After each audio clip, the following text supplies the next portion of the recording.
Kami boleh mendengarkan sabda kebenaran firman Tuhan. Berfirmanlah buat setiap kami. Kami perlu pewahyuan kebenaran-Mu ya Bapa. Karena kami percaya pewahyuan kebenaran-Mu yang akan mengubahkan kehidupan kami. Biar semakin hari hidup kami semakin serupa dengan gambaran Tuhan. Biar apa yang keluar dari mulut bibir hamba-Mu ini adalah firman Tuhan yang murni dan yang rohani. Sehingga kami pulang dari tempat ini kami percaya hidup kami gak akan pernah sama lagi ya Tuhan. Yang lemah dikuatkan, yang miskin diperkaya, yang sakit disembuhkan, yang punya masalah Tuhan berikan kemenangan dan jalan keluar. Di dalam nama Tuhan kami Yesus Kristus, siap kita yang percaya dan siap diberkati dengan kebenaran firman Tuhan, sama-sama kita katakan, berikan tepuk tangan yang paling meriah buat Tuhan kita Yesus. Silakan duduk Bapak Ibu, saudaraku terkasih dalam Tuhan. Shalom semua. Bagaimana kabarnya Bapak Ibu? Wes, ini hari yang berbahagia ya. 32 tahun, benar ya Bapak Ibu ya. Oh ya, Tuhan menyertai gereja ini dengan luar biasa. Terima kasih buat kepercayaannya dan kesempatannya kepada saya untuk bisa hadir di tempat ini. Ya, Bapak Ibu siap belajar firman Tuhan? Ya, saya tidak bermaksud untuk lebih pintar ya Bapak Ibu ya, tidak bermaksud untuk menggurui karena saya lihat nih banyak yang lebih senior dari saya usianya Bapak Ibu ya. Tapi kita mau sama-sama belajar firman Tuhan, oke? Saya dikasih tema baik atau tidak baik waktunya kita harus memberitakan Injil. Setuju ya? Coba kita langsung buka Alkitab kita Bapak Ibu ya. Di dalam 2 Timotius 4 ayat yang kedua sampai dengan ayat yang kelima. Kenapa Paulus kemudian ya memberikan suratnya kepada anak didiknya yang bernama Timotius, dan kemudian dia memberikan sebuah encourage, dia memberikan sebuah motivasi kepada Timotius untuk senantiasa memberitakan firman Bapak Ibu. 2 Timotius 4 ayat yang kedua sampai dengan ayat yang kelima. Coba kita baca sama-sama ya Bapak Ibu ya. Ya, 1, 2, mana dia? 1, 2, 3. Beritakanlah firman, siap sedialah. Nyatakanlah apa yang salah dan tegurlah dan nasihatilah dengan segala kesabaran dan katakan sama-sama siap sedialah. Nyatakan apa yang salah. Tegurlah, nasihatilah. Oke, itu kata-kata kunci nih Bapak Ibu ya. Ayat yang ketiga, firman Tuhan katakan apa?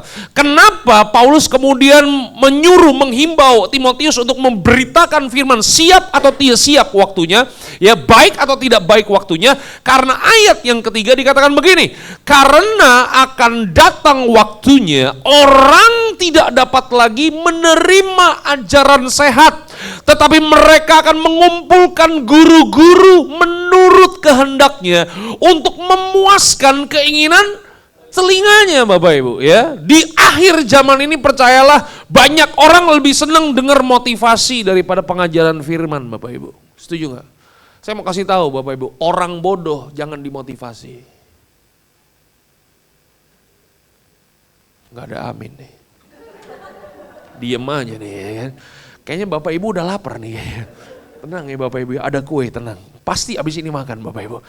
Saya ulang sekali lagi, orang bodoh itu gak boleh dimotivasi Bapak Ibu. Orang bodoh itu harus diajar. Setuju gak? Apa yang terjadi kalau orang bodoh dimotivasi Bapak Ibu? Dia akan termotivasi dalam kebodohannya. Betul gak sih? Tapi orang ya harus diajar oleh kebenaran firman Tuhan. Alkitab katakan akan datang waktunya orang gak seneng lagi diajar Bapak Ibu. Bapak Ibu setuju gak bahwa makin hari kita makin dekat ke akhir zaman Bapak Ibu? Setuju ya? Dan Alkitab mencatat Bapak Ibu menuju akhir zaman hidup kita makin susah makin sulit. Ini saya bukan datang, bukan nakut-nakutin Bapak Ibu ya.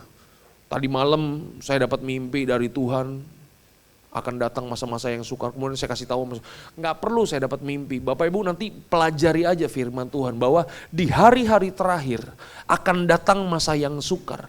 Makin maju hidup kita Bapak Ibu, hidup akan makin susah. Betul nggak sih? Oleh sebab itu kenapa kita harus mempersiapkan diri kita Bapak Ibu, supaya begini, saudara dan saya, apapun situasi dan kondisinya, kita tetap berkemenangan di dalam Tuhan. Yang mengerti katakan amin. Karena akan ada waktunya orang gak dapat lagi menerima ajaran yang sehat, Bapak Ibu.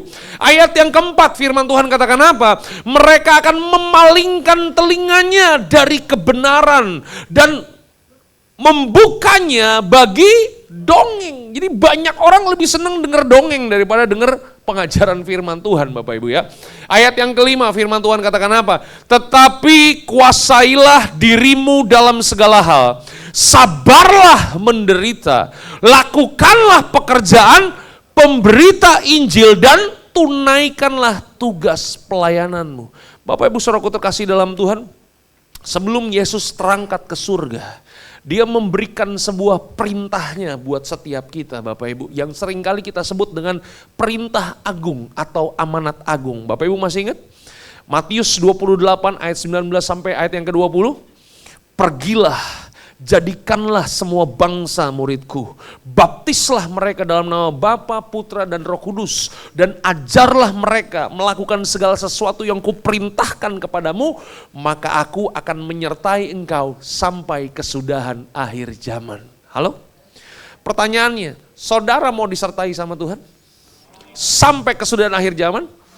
Tapi masalahnya begini Bapak Ibu, konteks penyertaan Tuhan dalam kehidupan kita sampai ke akhir zaman, itu pada waktu kita lagi ngapain Bapak Ibu? Ya?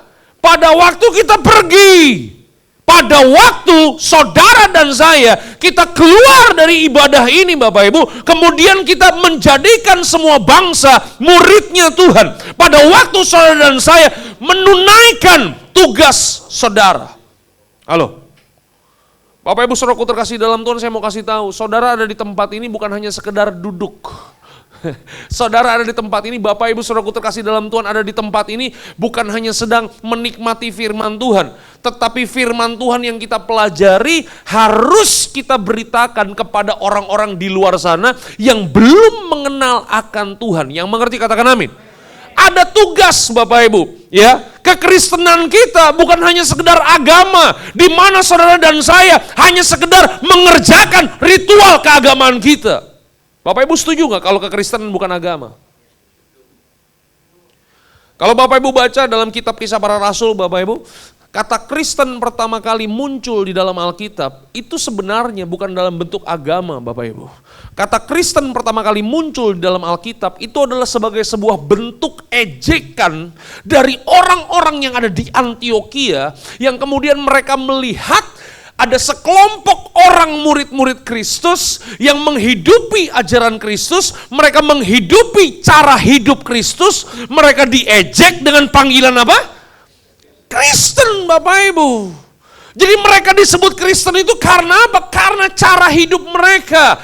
Karena apa yang mereka lakukan, mereka belajar. Mereka mempraktekkan pengajaran-pengajaran Yesus. Kalau sekarang ini, orang yang disebut Kristen model bagaimana Bapak Ibu? Hah? Datang ke gereja, nyanyi satu lagu lambat, dua lagu cepat, satu lagu lambat, dengar firman Tuhan, kasih persembahan, pulang Kristen. Hah? Kalau kita hidup cuma model kayak begitu Bapak Ibu, percayalah, saudara jadi Kristen 10 tahun, 20 tahun, 30 tahun, gak ada dampaknya buat orang-orang di sekitar saudara. Halo? Kok saya jadi ngomong begini? Gak masalah. Baik atau tidak baik waktunya, beritakanlah firman.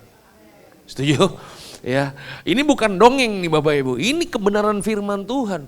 Ketika Tuhan menyelamatkan kehidupan saudara, ketika Tuhan menebus kehidupan saudara, Tuhan tidak menebus saudara dengan emas dan perak, bukan dengan barang-barang yang fana Bapak Ibu. Tuhan menebus saudara mati di kayu salib. Halo? Dia memberikan sebuah contoh, dia memberikan sebuah teladan bagaimana dia melayani di muka bumi ini sampai mati Bapak Ibu. Berarti kekristenan itu bukan hanya sekedar menikmati pujian penyembahan, bukan hanya sekedar menikmati mendengarkan firman Tuhan. Saya percayalah di zaman sekarang ini banyak orang senang dengar firman. Setuju gak? Apalagi di media sosial sekarang kan, di YouTube, bener gak sih? Kita mau dengar firman Tuhan yang mana, gampang aja Bapak Ibu. Kita gak senang, tinggal balik, sampai kita menemukan firman Tuhan yang senang. Bukan hanya sekedar kita menikmati firman Tuhan, tetapi ada satu tugas yang seringkali dilupakan orang percaya, dilupakan gereja Tuhan, yaitu apa? Pergi, jadikanlah semua bangsa muridku, beritakanlah Injil, baik atau tidak baik, waktunya. Yang mengerti katakan amin.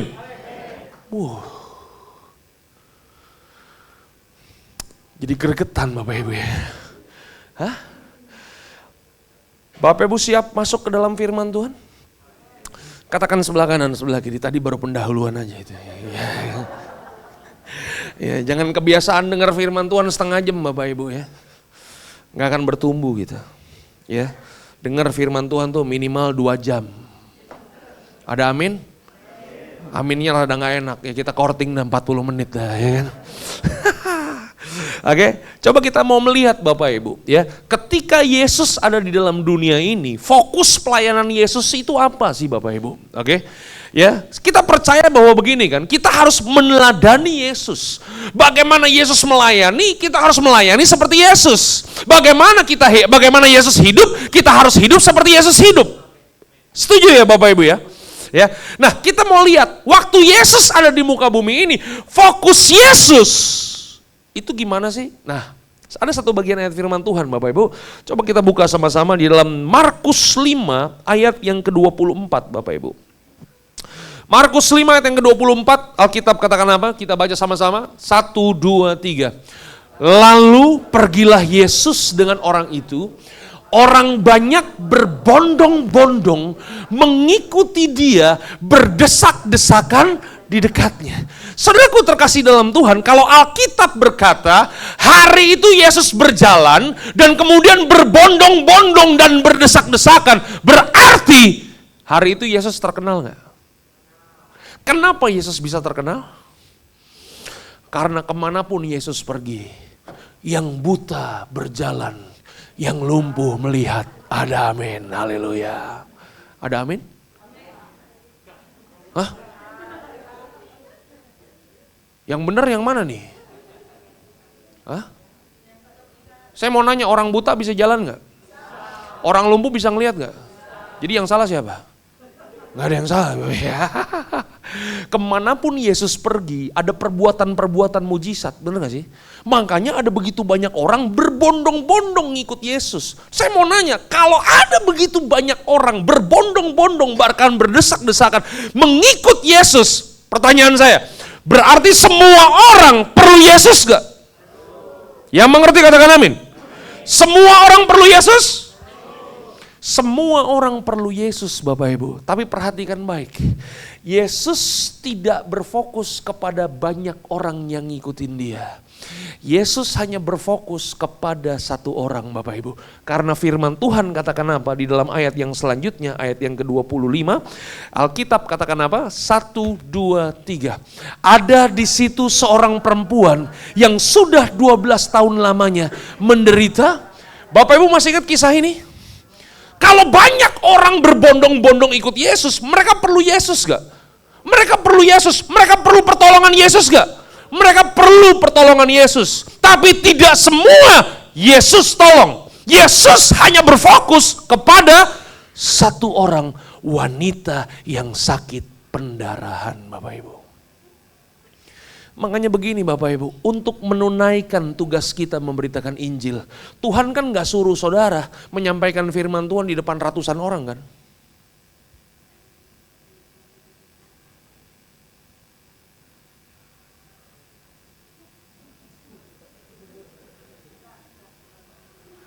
Hah? Tuhan gak pernah suruh saudara kan berkhotbah menyampaikan firman di depan 5.000 orang kan? Gak pernah tuh. Yesus pernah kasih makan 5.000 orang gak? 5.000 orang itu laki-laki, Alkitab mencatat Bapak Ibu. Belum termasuk perempuan dan anak-anak. Jadi kalau hari itu ada satu suami, satu istri dan satu orang anak, berarti yang dikasih makan sama Yesus berapa orang hari itu? 15 sampai 20 ribu orang. Mereka makan icip-icip apa sampai kenyang? Nih bro, lu cobain bro. Gitu makannya. Atau sorry nih sampai sampai kenyang Bapak Ibu. Sisa berapa bakul? Kenapa tersisa 12 bakul? Hah? Enggak, sorry. Kenapa sisa 12 bakul? Karena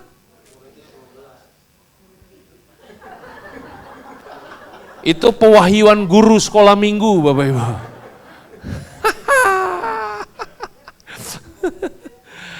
Kenapa sisa 12 bakul? Karena kejadiannya di Israel.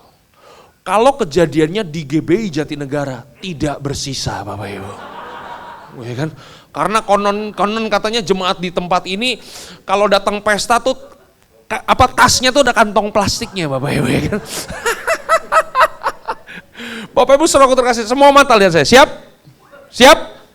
Yesus pernah kasih makan 5.000 orang? Pernah ya? Yesus pernah punya 12 murid? Pernah.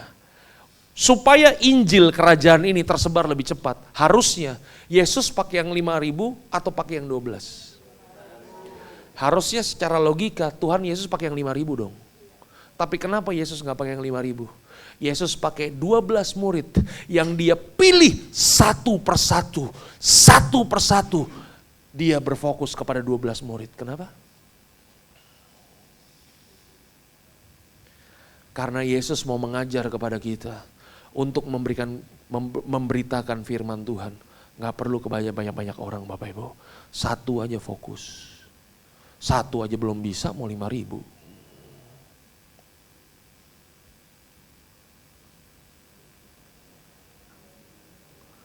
Ini memang yang begini agak kurang amin. Ya kan? Susah. Diberkatilah Bapak Ibu sampai keturunan ke-7 dan ke-8. Ada amin? Berkat aja amin. Suruh beritain firman sama satu orang. Apa itu beritain firman Pak?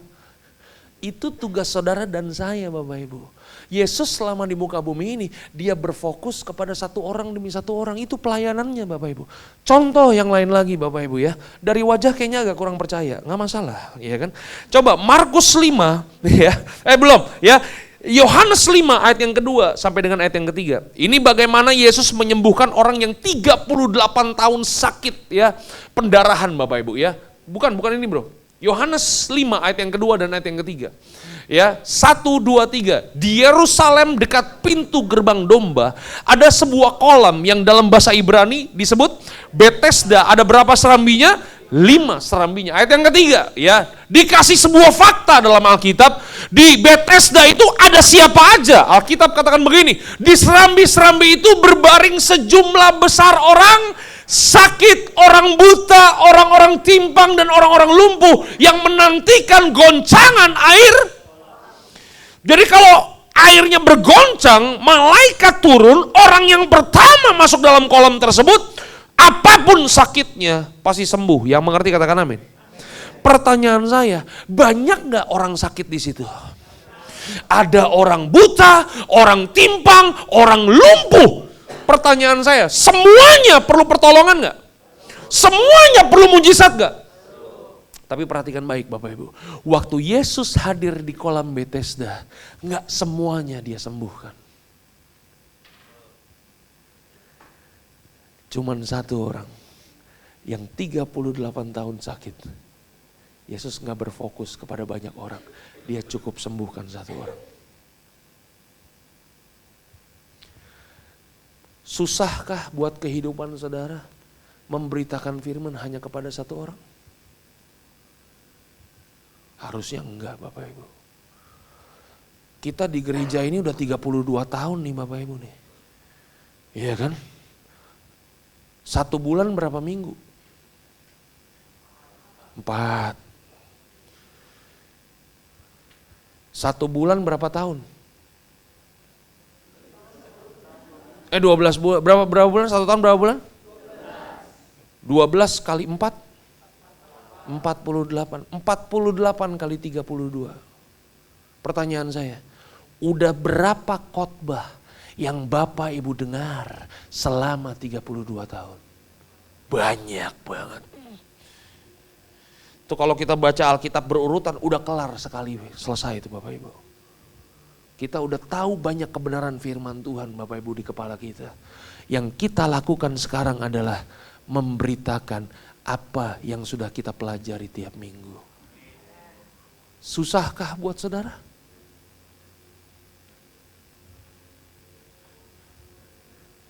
Siapa suruh ngundang saya? Coba ngundang pendeta yang lain gak kayak begini kan Bapak Ibu ya.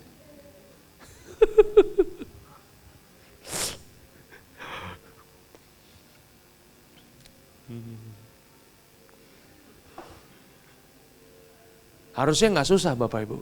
Setuju gak? Udah berapa tahun kita bertobat Bapak Ibu?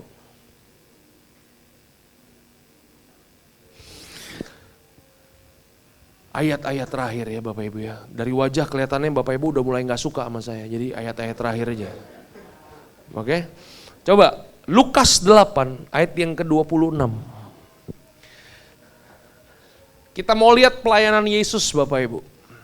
Ya. Ini ayat-ayat terakhir ya. Dari ayat yang ke-26 sampai ayat 39. Ya. Banyakan dikit gak apa-apa ya Bapak Ibu. Kan ayat-ayat terakhir. Kalau ayat terakhir tinggal satu ayat, kalau ayat-ayat terakhir ya masih banyak. Ya sabar dong Bapak Ibu ya. Ya. Bapak Ibu, ini adalah sebuah kisah di mana Yesus menyembuhkan satu orang di sebuah daerah yang namanya Gerasa Bapak Ibu. Kalau Bapak Ibu membaca konteks daripada ayat ini di ayat yang sebelumnya, Yesus itu dari Galilea Bapak Ibu, ya. Dia dari Galilea, dia mengajak murid-muridnya, ayo ke seberang. Waktu mereka menyeberang dari tanah Galilea menuju Gerasa, di tengah perjalanan mereka, perahu yang mereka tumpangi kena angin sakal Bapak Ibu. Yang mengerti katakan amin. Dan Alkitab mencatat perahu mereka hampir tenggelam, mereka hampir mati Bapak Ibu.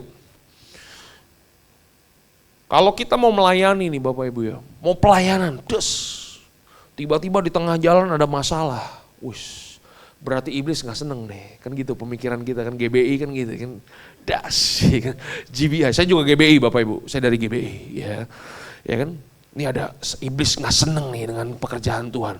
Kalau iblis gak seneng, pemikiran kita pasti begini kan, nanti sampai di tempat pelayanan pasti terjadi revival nih, 1000 orang pasti datang nih karena iblis gak seneng, kan gitu kan.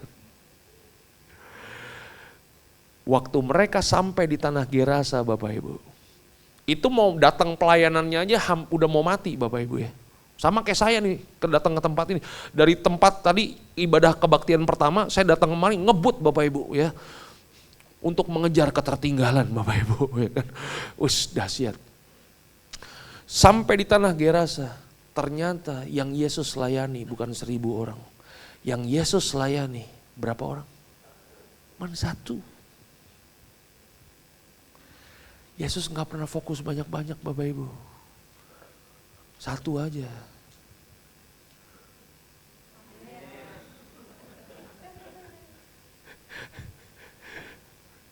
Bener gak? Lebih baik 12 berlian atau satu truk kerikil? Menurut Bapak Ibu lebih berharga mana? 12 berlian apa 1 truk kerikil? Berlian lebih berharga. Lebih baik 12 jenderal Bapak Ibu daripada 100 Satpol PP. Amin ya Bapak Ibu ya.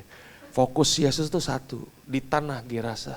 Waktu dia sampai di tanah Gerasa, dia layani cuma 1 orang. Nah, siapa yang Yesus layani cuma 1 orang? Alkitab katakan apa? Ayat yang ke-27, naik lagi bro. Alkitab katakan apa? Setelah Yesus naik ke darat, datanglah seorang laki-laki dari kota itu menemui dia. Dikasih ciri-cirinya Bapak Ibu. Siapa yang Yesus layani 1 orang ini? Alkitab katakan begini, orang itu dirasuki setan-setan. Artinya apa? Artinya begini Bapak Ibu, orang ini tuh gak sadar, gak punya kesadaran, dirasuki setan-setan Bapak Ibu. Kita melayani orang yang sadar aja susah banget Bapak Ibu ya. Orang yang benar nih pikirannya, susah gak Bapak Ibu? Susah. Yang Yesus layani Orang gak sadar Bapak Ibu, dirasuki setan-setan. Yang kedua, ciri-ciri orang ini adalah sudah lama ia tidak berpakaian Bapak Ibu. Orang ini artinya apa? Nggak punya harga diri Bapak Ibu. Karena jubah buat orang Israel itu sebagai bukti harga diri. Bapak Ibu masih ingat waktu Daud bikin dosa? Ditegur sama seorang nabi yang namanya Nathan? Masih ingat? Daud ditunjuk sama Nathan. Engkaulah orang itu. Apa yang dilakukan oleh Daud? Daud buka jubahnya. Setuju? Dia berkata kepada Tuhan dalam Mazmur 55, Tuhan, Engkau boleh ambil mahkotaku, tapi jangan pernah Engkau ambil rohmu daripada aku. Dia buka jubahnya. Dia merasa dia udah gak punya harga diri di hadapan Tuhan. Jubah itu bicara masalah harga diri. Masih ingat waktu Yesus disalib? Jubahnya dibikin apa? Diundi Bapak Ibu. Yesus cuman disisain cawat doang kan? Disalib kan? Itu artinya apa? Waktu Yesus disalib, harga dirinya Yesus dilucuti Bapak Ibu. Orang yang dilayani sama Yesus, yang pertama gak sadar, yang kedua gak punya harga diri Bapak Ibu. Yang ketiga, orang ini Alkitab berkata tidak tinggal dalam rumah. Tidak tinggal dalam rumah itu artinya apa? Orang ini gak punya tujuan Bapak Ibu. Tidak ada tempat untuk pulang. Halo. Saudara pulang dari gereja ini kan, saudara pulang ke hutan kan, karena di rumah saudara di hutan kan? Hah? Ada yang rumahnya di hutan? Pulang ke rumah, betul gak sih? Masih punya tempat kita untuk pulang, berarti kita masih punya tujuan. Orang ini gak punya tempat tinggal, gak punya tujuan hidup Bapak Ibu. Dilayani sama Yesus. Dan yang terakhir Alkitab katakan apa? Alkitab katakan, tetapi tinggalnya di mana? Katakan sama-sama, pekuburan. Ya, maksudnya apa itu? Orang ini tinggal di pekuburan. Artinya orang ini tuh orang najis Bapak Ibu. Orang Yahudi itu gak mau pergi ke kuburan Bapak Ibu. Ada yang udah pernah pergi Holy Land ke Yerusalem? Boleh lambaikan tangannya? Oh, sorry nih, salah nanya nih. Yang kepengen pergi Holy Land dan ke Yerusalem dengan iman, angkat tangannya. Ya, yang mengangkat tangan terjadilah menurut iman saudara. Haleluya. Saudara nanti kalau ke sono Bapak Ibu akan ngerti, kuburan orang Israel itu namanya Bukit Jaitun Bapak Ibu. Nggak ada orang Israel mau main-main ke sana. Kenapa? Dianggap najis Bapak Ibu. Orang ini tinggalnya di mana? Di pekuburan Bapak Ibu. Jadi ini orang Bapak Ibu ya. Ini orang yang gak diperhitungkan sama orang-orang di Gerasa. Tapi Yesus datang jauh-jauh dari Galilea memberitakan kebenaran kepada orang yang gak sadar, orang yang gak punya harga diri, orang yang gak punya tujuan hidup, orang yang dianggap najis Bapak Ibu. Alkitab katakan apa ayat yang ke-28? Firman Tuhan katakan begini. Ketika ia melihat Yesus, ia berteriak lalu tersungkur di hadapannya dan berkata dengan suara keras, "Apa urusanmu dengan aku, hai Yesus, anak Allah yang maha tinggi? Aku mohon kepadamu supaya jangan engkau menyiksa aku." Ayat yang ke-29. Ia berkata demikian sebab Yesus memerintahkan roh jahat itu keluar dari orang itu, karena sering roh itu menyeret-nyeret dia. Maka untuk menjaganya ia dirantai dan dibelenggu, tetapi ia memutuskan segala pengikat itu dan ia dihalau oleh setan ke tempat-tempat yang sunyi. Ini orang kerasukan setan Bapak Ibu, kuat gak? Rantai aja sampai putus Bapak Ibu. Yesus layani orang ini Bapak Ibu. Ayat yang ke-30. Dan Yesus bertanya kepadanya, "Siapakah mencari makan di lerengku?" Mana sih? Dan Yesus bertanya kepadanya, "Siapakah namamu?" Jawabnya, "Legion," karena ia kerasukan banyak setan. Ya, legion ini adalah satuan prajurit Romawi Bapak Ibu. Oke?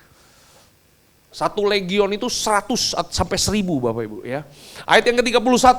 Lalu setan-setan itu memohon kepada Yesus supaya ia jangan memerintahkan mereka masuk ke dalam jurang maut. Ayat yang ke-32. adalah di sana sejumlah besar babi sedang mencari makan di lereng gunung. Lalu setan-setan itu meminta kepada Yesus supaya ia memperkenankan mereka memasuki babi-babi itu. Yesus mengabulkan permintaan mereka. Ayat yang ke-33.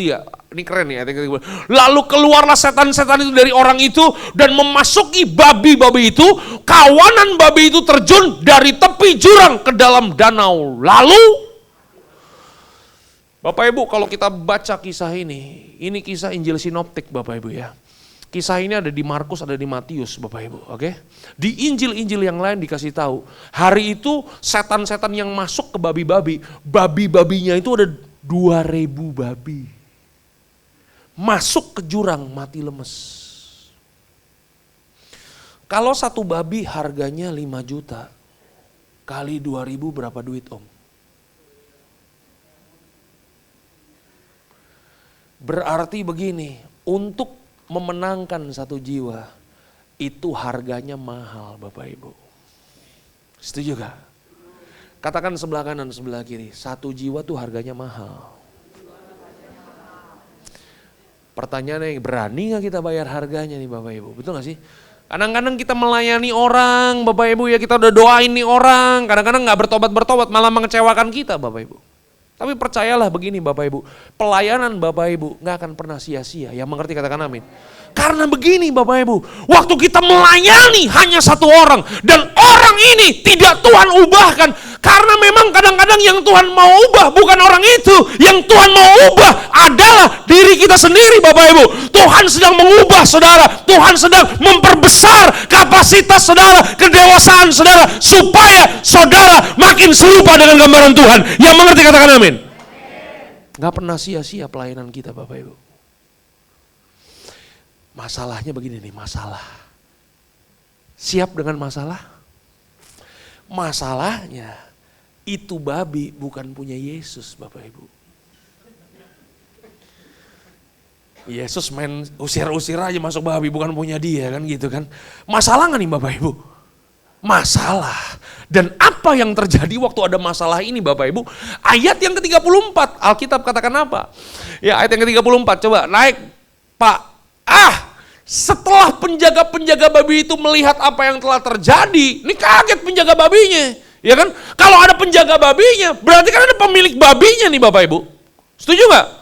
Waktu dia lihat 2.000 babi masuk ke jurang, waduh,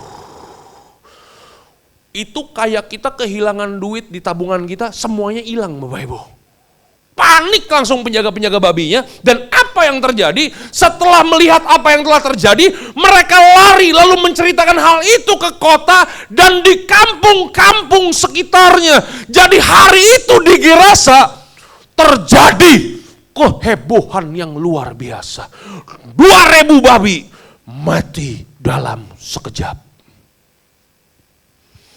Ayat yang ke-35 firman Tuhan katakan apa? Dan keluarlah orang-orang untuk melihat apa yang telah terjadi. Mereka datang kepada Yesus dan mereka menjumpai orang yang telah ditinggalkan setan-setan itu udah duduk di kaki Yesus. Orang yang dilayani itu telah berpakaian dan sudah waras. Maka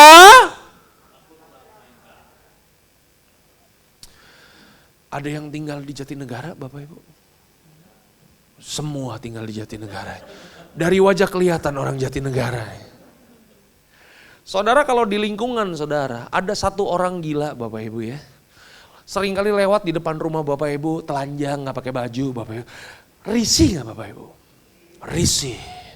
Tapi suatu hari Bapak Ibu lihat orang yang tadinya gak waras, warawiri, gak pakai baju. Tiba-tiba satu hari lagi nongkrong di warung, lagi ngobrol, lagi makan, udah berpakaian, udah waras. Pertanyaan saya, Bapak Ibu lihat itu seneng atau takut?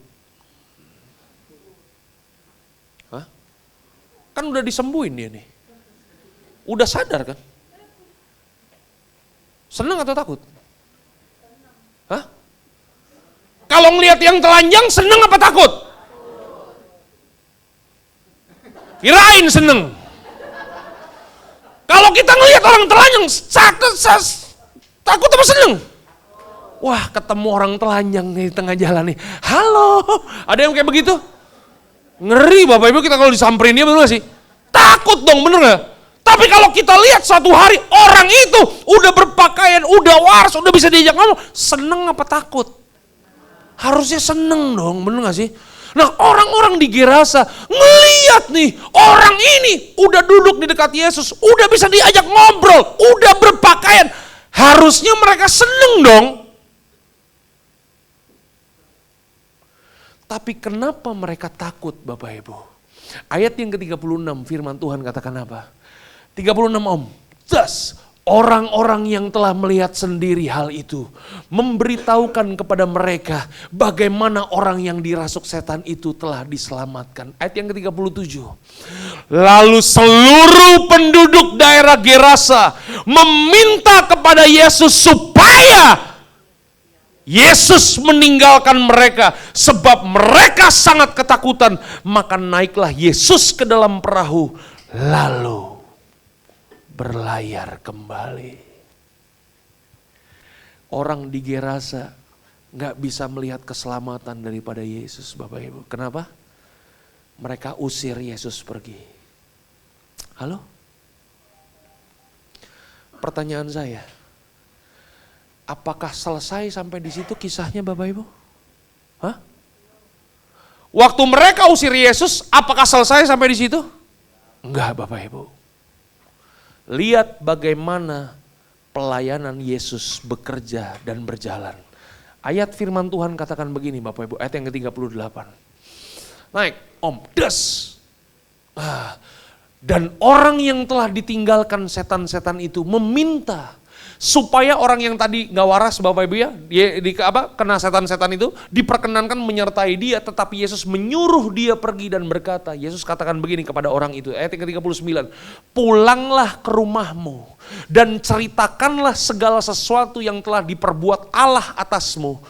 Orang itu pun pergi mengelilingi seluruh kota Gerasa dan memberitahukan segala apa yang telah diperbuat Yesus atas dirinya.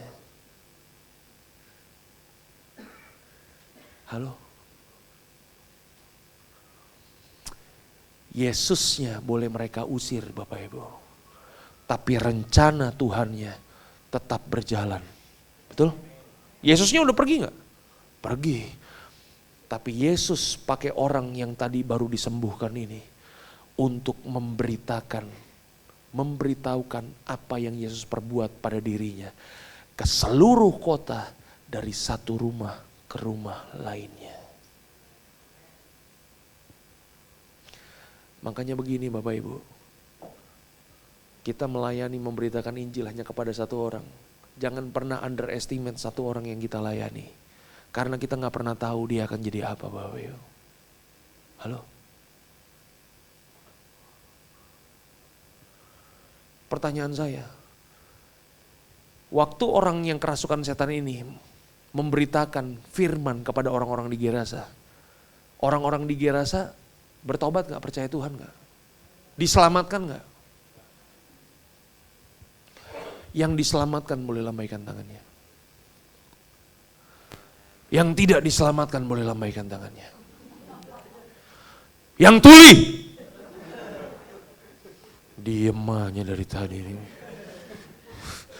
Ini saudara ngerti bahasa Indonesia gak ya? Apa saya perlu pakai bahasa Aro nih?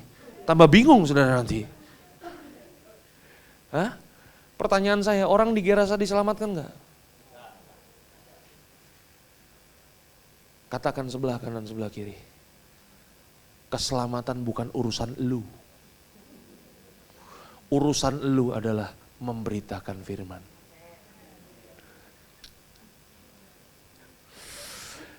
Masalah orang yang kita layani diselamatkan bukan masalah kita Bapak Ibu. Setuju gak? Itu urusan Tuhan. Urusan saudara? Beritakanlah firman baik atau tidak baik waktunya. Layanilah satu orang. Beritakanlah firman kepada satu orang. Karena kita gak pernah tahu orang yang kita layani ini akan Tuhan pakai jadi seperti apa. Pulang dari tempat ini, beritakanlah firman, baik atau tidak baik waktunya, Selamat ulang tahun yang ke-32 tahun. God bless you all. Tuhan memberkati saudara. Haleluya. 39 menit Bapak Ibu, on time. Ya kan? Memang kalau Roh Kudus bekerja pasti on time Bapak Ibu ya. Mari kita mau datang kepada Tuhan Bapak Ibu. Tundukkan kepala kita di hadapan Tuhan. Haleluya. F. Haleluya, haleluya.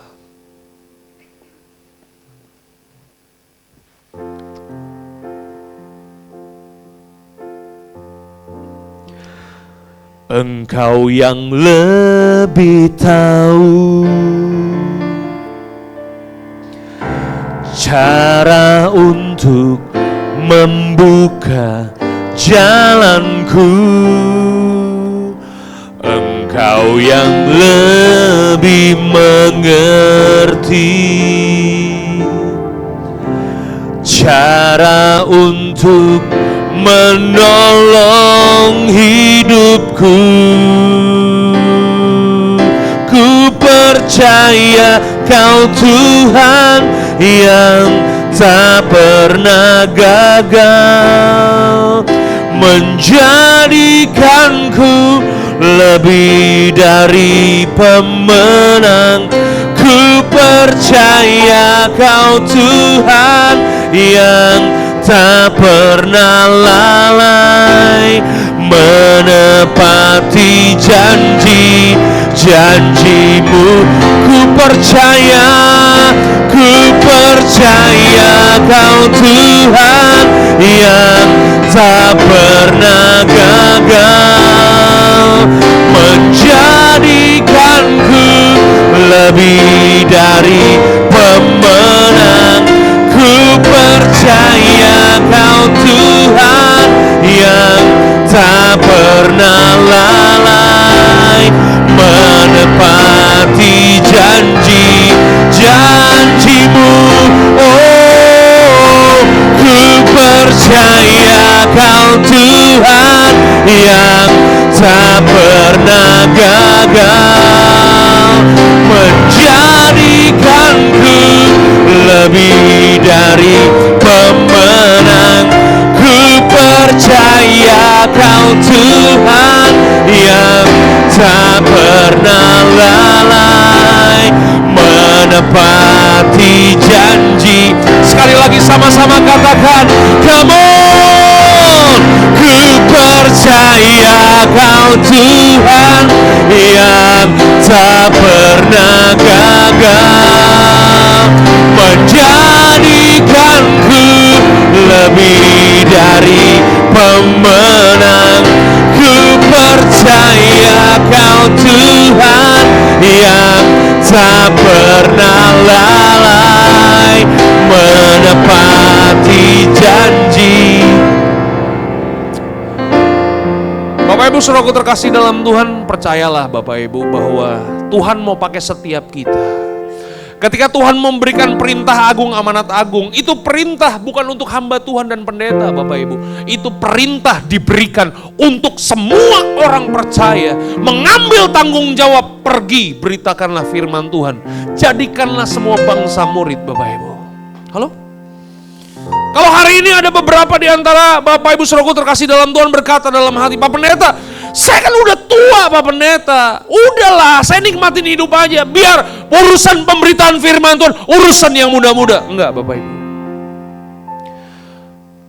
Pernah baca kisah Musa? Musa itu hidup 120 tahun Bapak Ibu. Dan Bapak Ibu tahu kapan Musa dipakai Tuhan luar biasa membawa bangsa Israel keluar dari tanah Mesir? Waktu dia usia 80 tahun Bapak Ibu. Tuhan pakai dia luar biasa Bapak Ibu. Amin. Bapak Ibu, kalau saya bisa berdiri hari ini, bisa memberitakan firman kepada Bapak Ibu.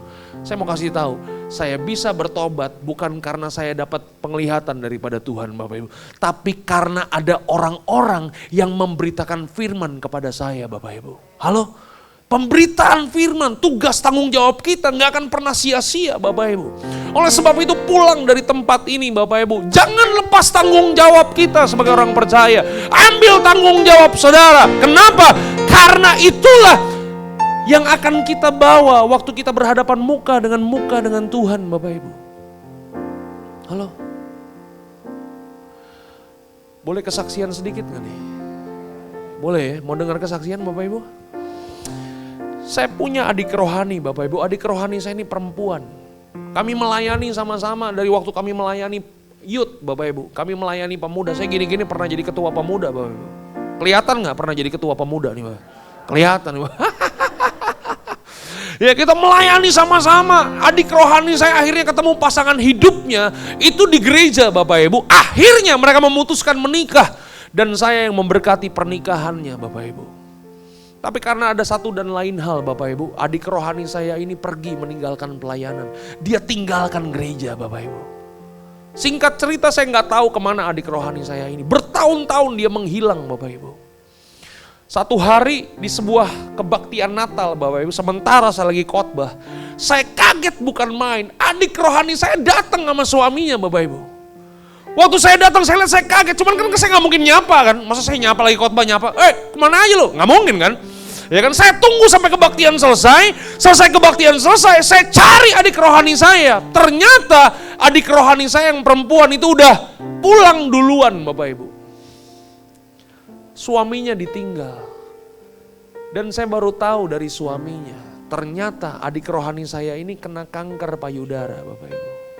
Hari itu kankernya sakit Bapak Ibu. Dia gak tahan lagi, dia pulang duluan. Dan saya dapatkan alamat rumahnya dari suaminya Bapak Ibu. Saya ajak beberapa orang yang kenal dengan adik rohani saya ini. Kita pergi ke rumahnya, kita besuk Bapak Ibu.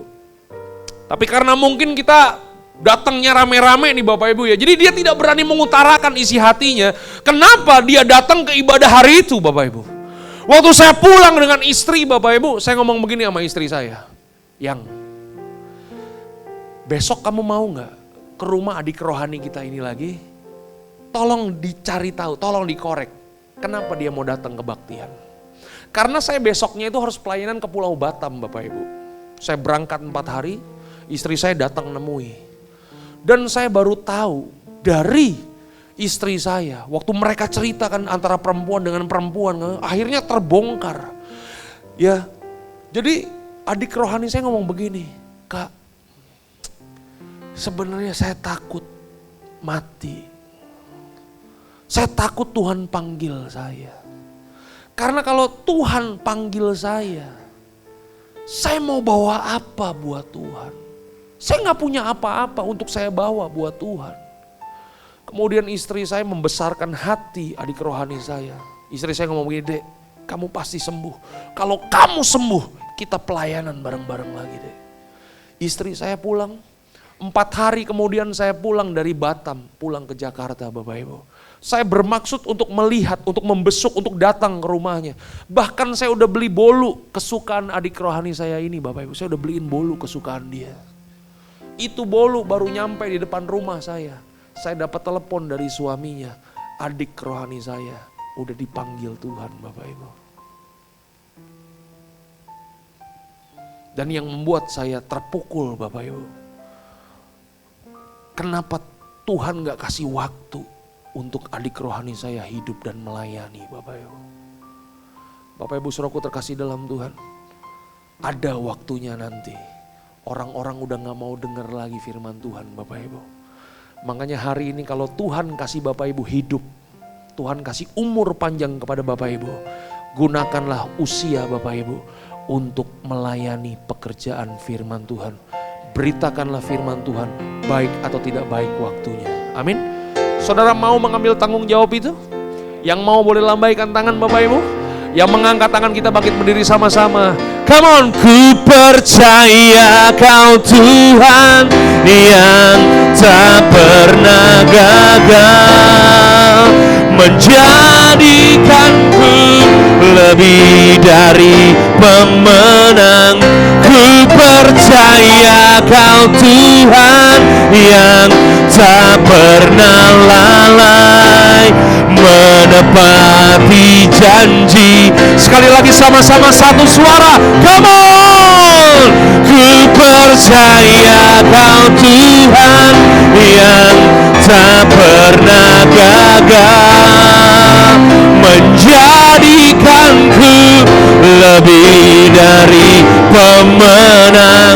Ku percaya Kau Tuhan yang tak pernah lalai, menepati janji-janjimu, menepati janjimu, menepati janji-janjimu. Come on. Menepati janji-janjimu.